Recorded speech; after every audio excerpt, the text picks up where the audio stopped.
100 years ago, Dr. Henry Maudsley was one of the leading psychiatrists of the day and made a donation to set up the hospital, and he was wanting to tackle the stigma that was associated with being sent to the asylums.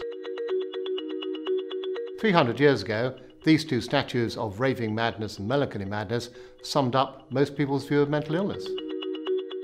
We've gone a long way since then. The majority of our patients are being supported with their mental health needs in the community. Very few patients end up in hospital, and when they do end up in hospital, we're very keen for them to stay there only as long as there is a need. I think the approach here is that change is possible, and no matter how long someone's had a problem and no matter how much it's affected their life, well, that's not an acceptable status quo. What you can do is you put everything you can into changing that person's life with them rather than for them. It's very interesting looking back to 1908. Henry Maudsley, when he made the case for this institution, made the case for an institution that was going to provide the best possible care for patients, the best possible science and research, and the best possible education. I think we're doing that, but we're doing it in the context of the 21st century.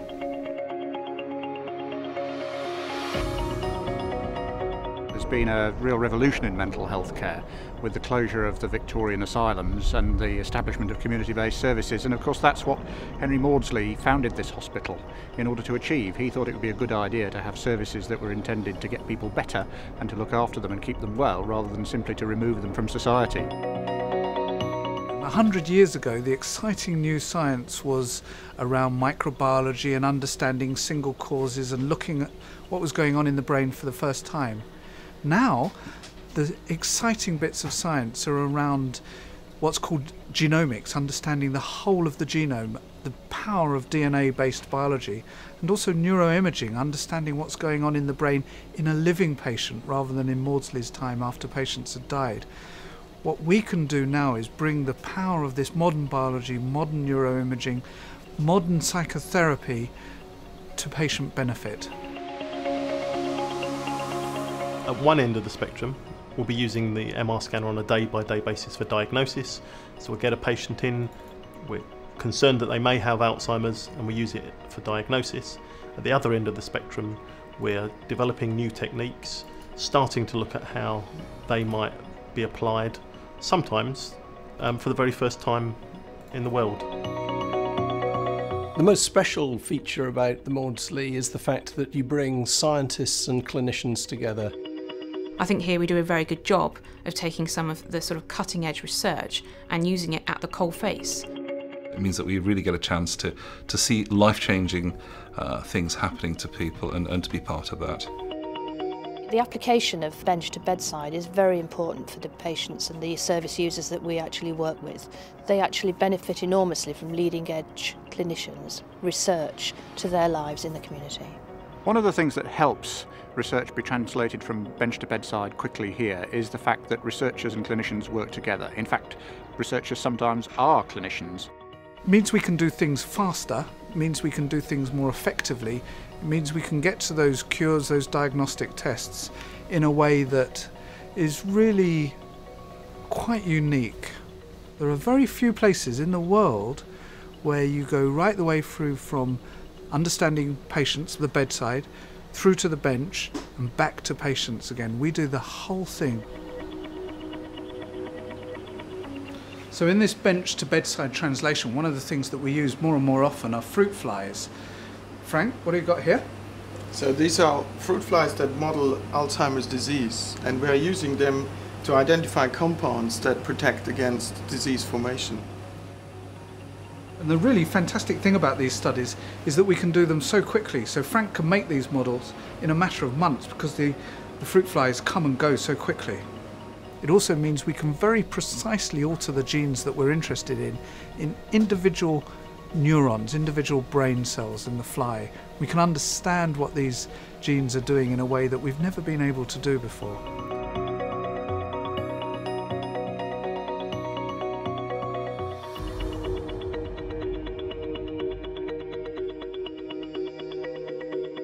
We're in the healing garden at the River House.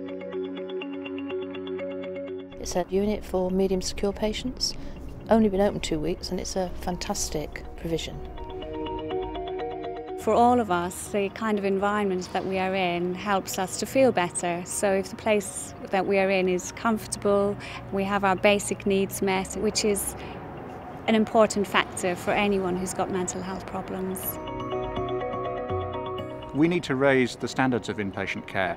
It needs to be the kind of environment that people who need to be in treatment for long periods of time can find acceptable and can find therapeutic as they move on the way to recovery.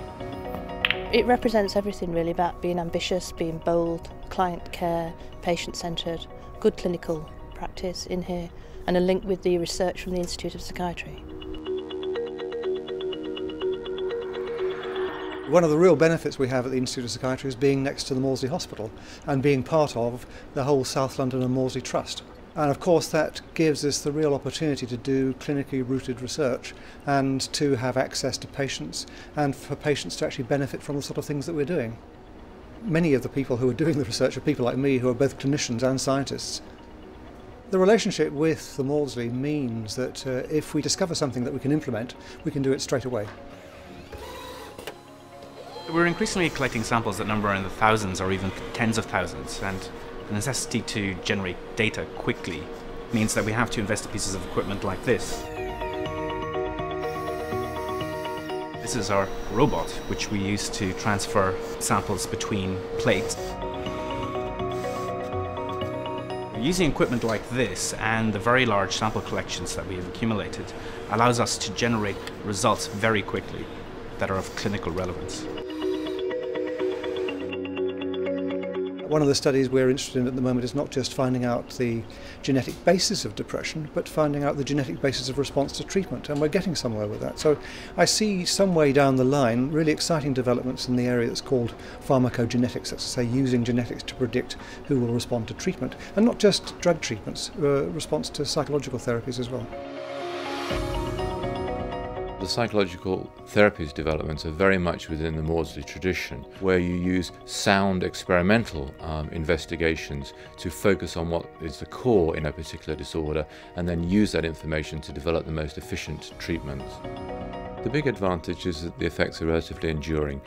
People learn something new about what makes them vulnerable to emotional problems, and so the benefits that they gain tend to be sustained. Whereas with medication, when you withdraw the medication, there's a high risk of relapse.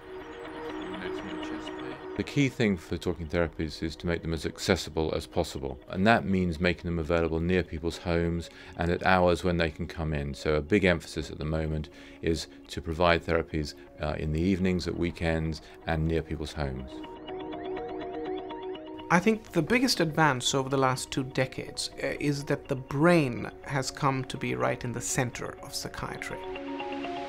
With the appearance of imaging and different kinds of imaging, we can now look at the brain circuits, we can now look at the brain molecules and pinpoint, almost like neurologists can, precisely what is wrong with which circuits when in different psychiatric illnesses. I think one of the biggest trend for me is thinking more about well-being rather than illness. Mental health services for a long time have been mainly concerned with dealing with illness, but actually there's a shift in terms of thinking about well-being. Many employers don't want people with mental health problems to work in their workplace, but by educating employers and getting them on our side, it's really proven that people actually can access employment who are in recovery. People who I've worked with actually do report back to me saying they feel much better, they feel valued, and they feel as though they've re-entered their local community. What's particularly exciting for me personally is the way that we're able to offer in very brief treatments which are almost entirely effective in a very short time. So for specific phobias, for example, we can treat the problem in about 3 hours. The qualities that you need to have as a nurse here will be patience, tenacity. If you're a patient in hospital, you wake up at 3 o'clock in the morning, very stressed, very confused, away from your family, it will be the nurse that will be there with you. Staff and patients work collaboratively on a pathway towards discharge, and they make that journey together.